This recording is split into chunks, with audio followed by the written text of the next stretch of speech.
And we're going to record. I'm also going to record on Zoom, so you have it, and it'll go into our YouTube as well. So we are excited to be, as always, doing our Freedom Friday, and it is saying we are officially live on Facebook because we just love the freedom to be anywhere and do anything and be purposeful in the moment. And what we love about Freedom Friday is we have some amazing guests that come join us that are just powerful influencers in the community, in their gifting and their talents. And just like today, we have two beautiful people that I am blessed to get to partner with on a couple different things that we get to have fun along the way. And one of them being in Gatlinburg in the near future. So Bob and Shannon, blessing to have you with us today. And Mr. Bob, Sima, and Shannon Plummer, I met years ago at an event, and just in awe of your presence and awe of the giftings that you have, and excited to have you today. So anything you want to share before we dive in?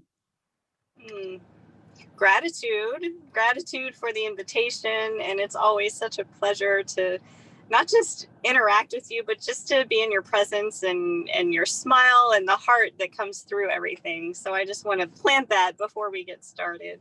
I'm receiving that. That is a beautiful gift. Thank you. And I have a profound thing to add to that. Oh boy. Awesome. We've got to have fun, right? Guys, and the gift of our freedom is that we get to have the joy to share and express as profoundly as we like, or as playful as we like, right? Absolutely. That's what it's all about. So there you go.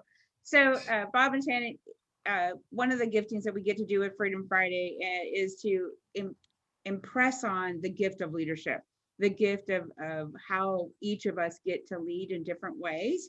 And because I know we can have so much fun, but to concise our message is, what would you say you've discovered is a key factor of that in your journey? In other words, and we'll start at the very beginning. When did you first know you were an influencer, a leader, however you'd like to share? There's so much opening there. We'll flip a coin. Who wants to take that? Wow. Well, and they always know I put them on the spot. Yeah. I would say at a pretty young age, my mother, in fact, will to this day will say, everybody used to call you and come to you for guidance and support and help. And I loved working with the kids in the neighborhood, and not just like babysitting, but, helping with homework. And, if one of the kids in the neighborhood got hurt, they'd run over to Shannon, so probably at a pretty young age, I recognized, and to me, it wasn't about leadership. It was about service. Like there was a piece of me that always said, well, of course I want to help. Why wouldn't I? If I can, if I'm able to, and I have the time and the energy, of course I want to understand, and I want to help and be of service. Which is interesting, because then as I moved through the corporate world and careers and things like that, I did play a very strong leadership role, like the typical what we would expect in the business world. And I would say the two key components for me were humility and I would say sovereignty. Because you have to know who you are, and you have to understand the whole, right? The whole picture of an organization, a business, a team, and be humble enough and bring humility to recognize that none of it's about you, right? It's always about a bigger picture, whether it's a personal thing in your relationship with God, spirit, the all that is, whatever you want to call it, or it's an organization or with somebody else's dream and filling that, or it's your own dream if you're, as we are now, self-employed, and being humble enough to recognize this isn't just you. There's something much bigger. And I think that brings us all back to the service piece. What a wonderful gift. And Bob, you want to add anything to that? Oh, yeah. Well, I mean, I think Shannon just perfectly articulated her gift, which is being of humble service and looking at the big picture, right? So I would call that she's a tremendous leader, and she leads us. I mean, I just say that in a humble, grateful way. She leads us. I'll have these crazy ideas and she'll go, yeah, maybe we can do that. Well, let's gotta fit into this. It's like, oh no, let's do it this way. Yeah, okay, well, let's see how it's gonna fit with that. And eventually I'll go, yeah, this isn't gonna work. She just holds that vision in a beautiful, humble, kind, soft way. I would just say for myself personally, it's more of an influencer. I once heard someone say that a true influencer is actually influencing people when you're not in the room with them. Mm-hmm. And so I make recordings, and I make these memories that show up in digital form or on a CD in the form of songs, and those are going to live on forever, or however long they're going to live on. But I can influence people when I'm not even with them, and to me, that's like the ultimate. I wouldn't call it a goal, but like what a humbling experience to have, to know that you're reaching people even when you're not in the room with them. And I can just share one moment in my life of being an artist, and when that moment hit me that I realized what I was an influencer. I was volunteering at a home. Basically, it was a private home, but they turned it into a nonprofit for people that would come who are dealing with cancer, and their loved ones would come in. They would get sort of healing services, meditative things that are not about medicine, more about spirit work. And I would come in and do music, and I would come in and we did different iterations of it, but basically I come in and sing songs with people and open up their hearts and get them thinking about things. And a woman came in to me one day, and she looked at, I walked in one day, and this woman that had been a member there now worked there. She was now an employee there, and she came up to me and said,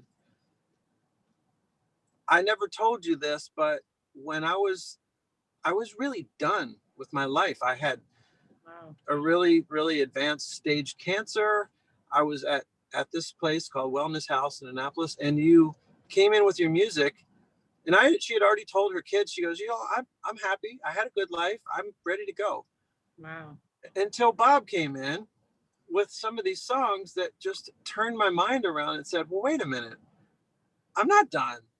And she ended up clearing her cancer, and now she works, or I don't know if she still does, but she works at the place, right? So, I mean, that humbled me down to my core. Mm-hmm. I mean, brought me to my knees, brought me to tears, realized that I have been given this sacred gift that can influence people in such a positive way. So that, for me, was more of an influencer.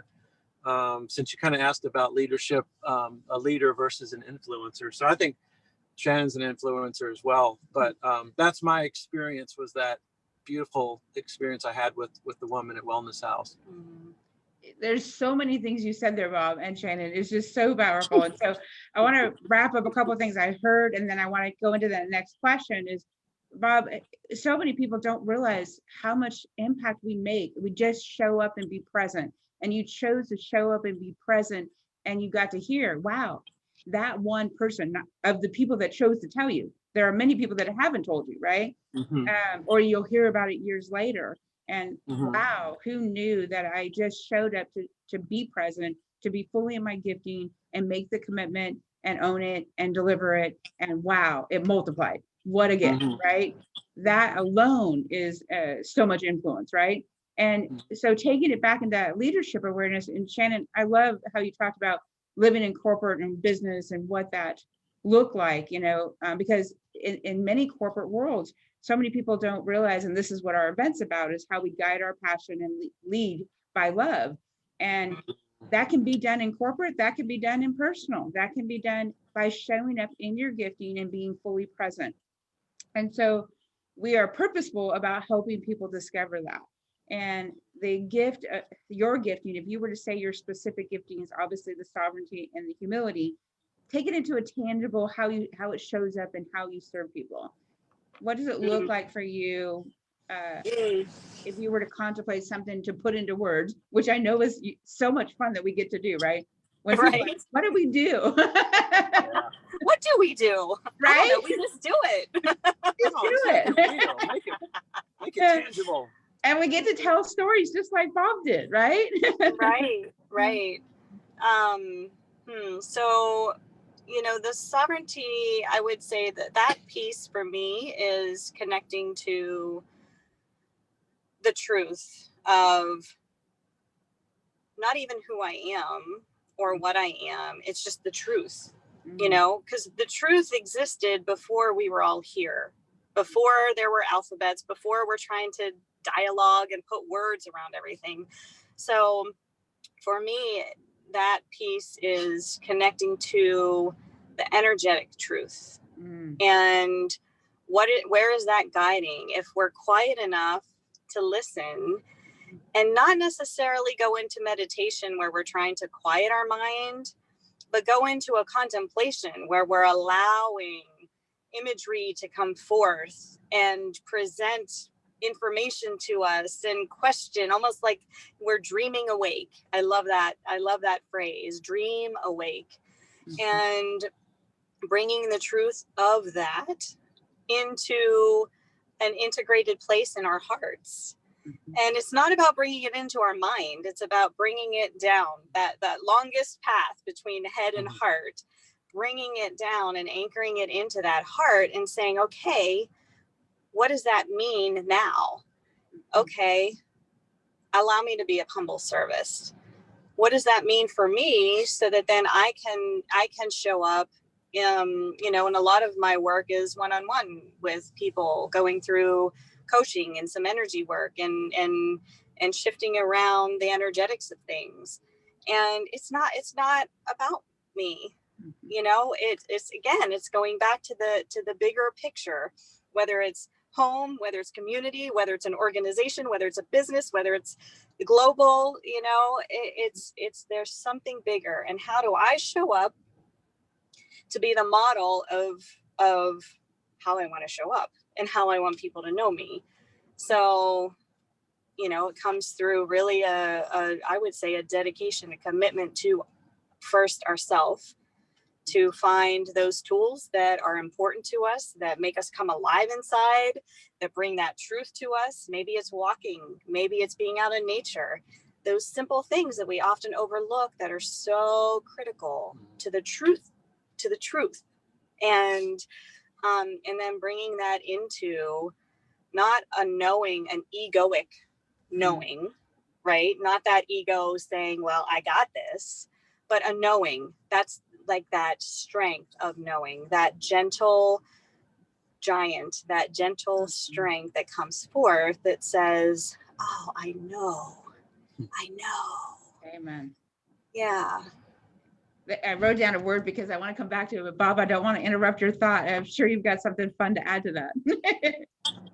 Well, you're talking about more, I mean, just the practicality of being an influencer, more or less. Is that Correct? I mean, yeah, I mean, right? Wait. well, you know, yeah, take it to the streets. You know, people want to know, like, what do I do? And I would say, I bring it down. I'm going to bring a song title in. Please. Be humble, be hungry, and be loved.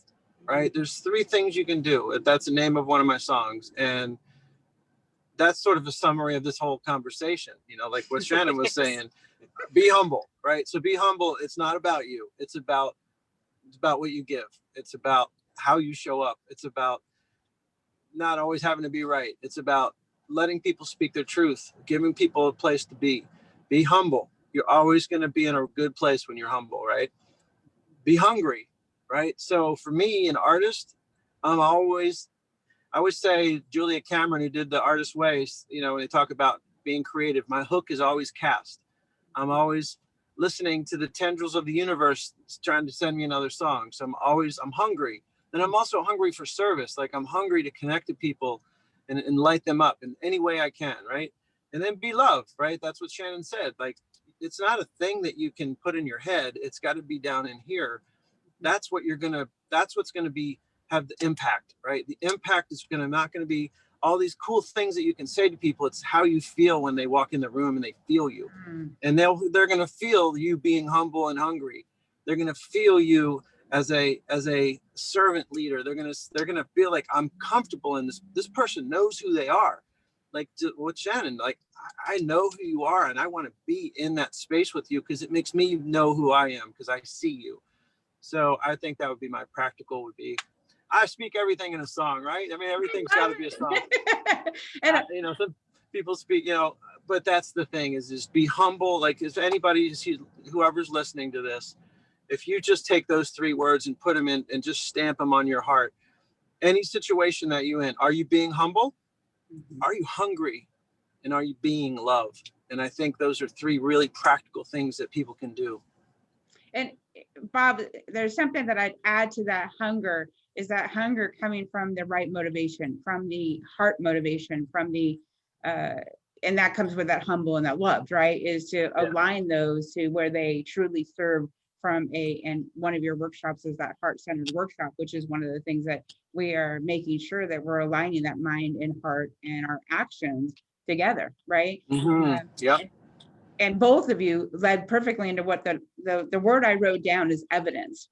And one of the things that I have discovered and learned over the years of being a coach now, and just, you know, Shannon, my mom would say the same thing, that I've been doing this since I was, you know, old enough to speak, right? And my girlfriend I first lived with when I moved out of high school, she said, I always knew you'd be doing what you're doing.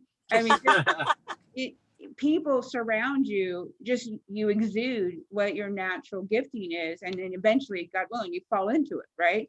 And so there's an opportunity. But the reason I want to bring up evidence, which leads perfectly into our final question, is there's a difference of having belief that's based off of just what I say I believe. Then there's a belief of I have evidence to prove my belief.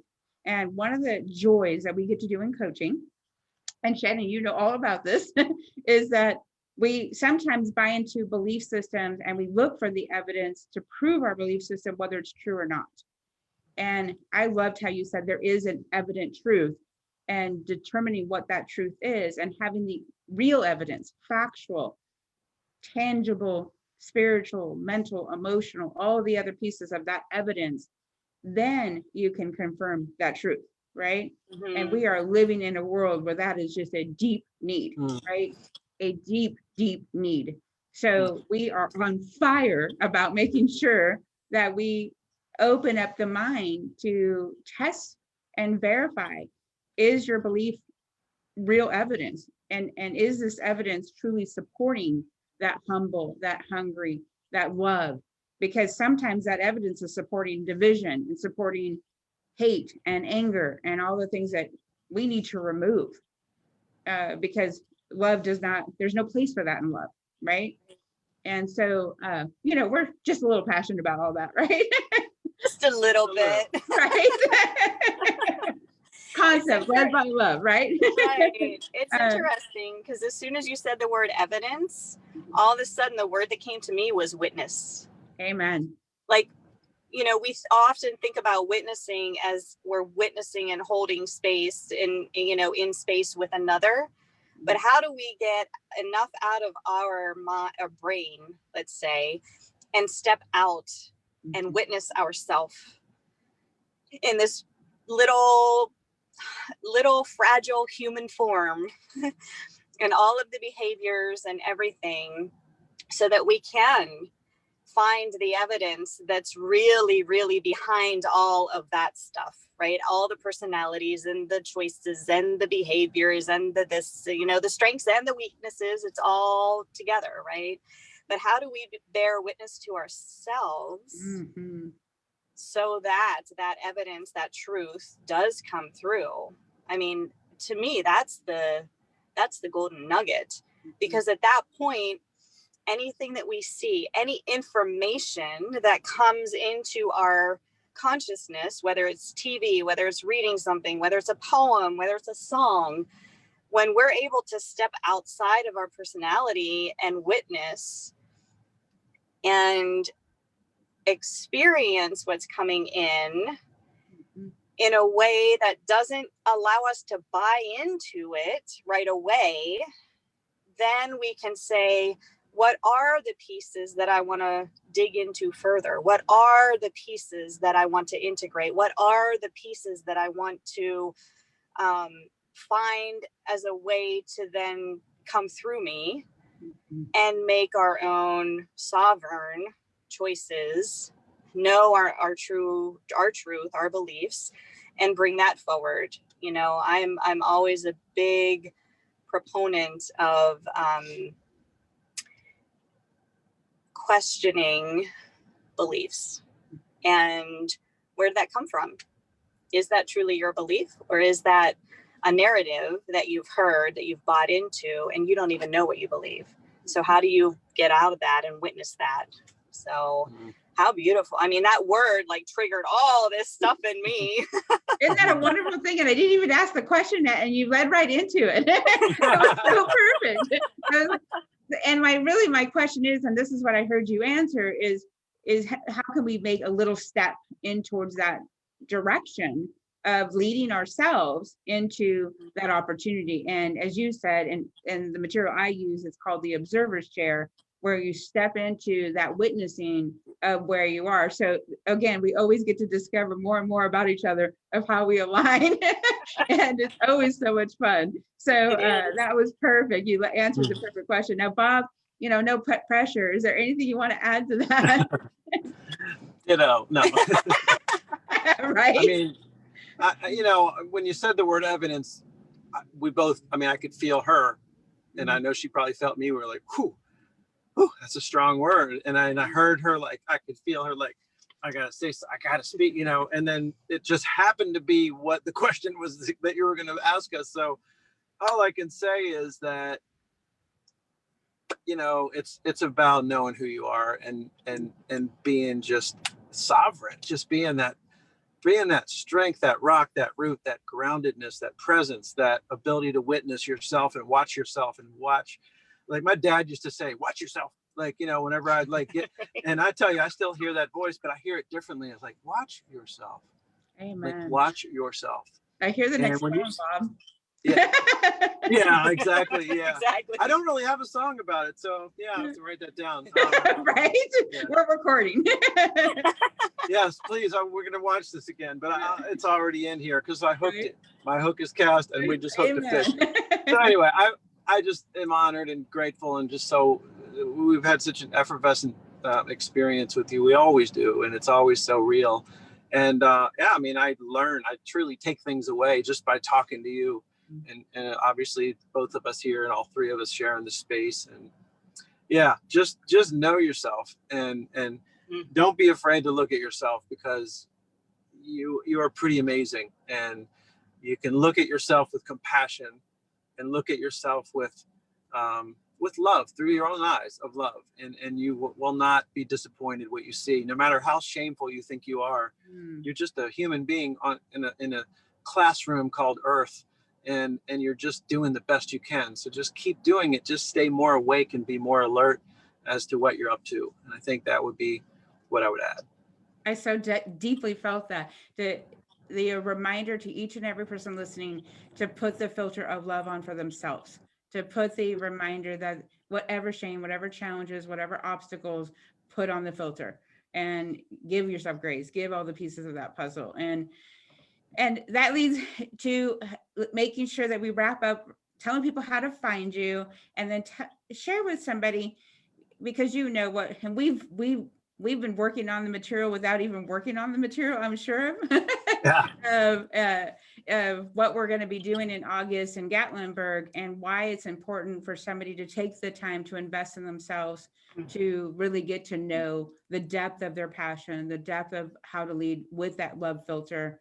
I mean, we could go on for days, but we'll wrap up.